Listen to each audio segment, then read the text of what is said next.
In the last video, we learned what is differentiation using the graphical representations.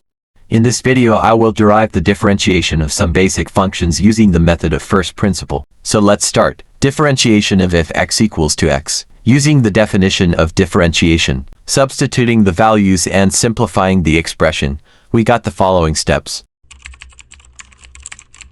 And finally we got the value is equal to 1. Differentiation of x squared.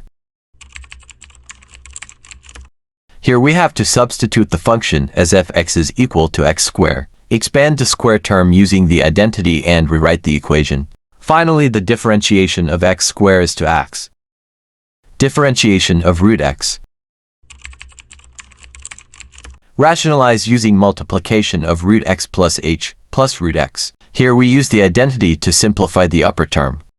And the final answer is 1 upon 2 root x. Differentiation of e power x. Applying the power multiplication rule and taking e power x out of the limit. Hence the differentiation doesn't change this function e power x. Similarly, the differentiation of a power x is also can be calculated.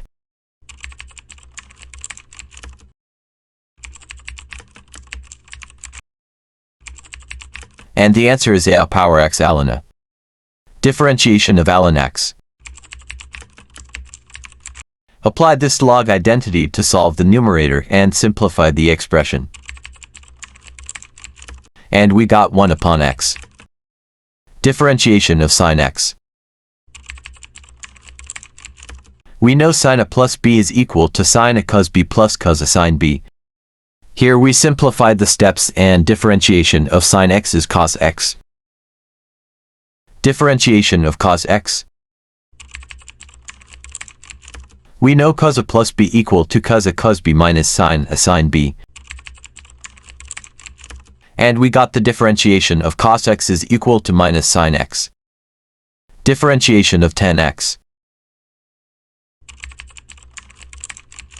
Substitute tan x is equal to sin x upon cos x, taking LCM in the numerator and solve using the trigonometry identity. Here we solve further and applying the limit we got the answer sec square x. Don't forget to subscribe the channel for more mathematics.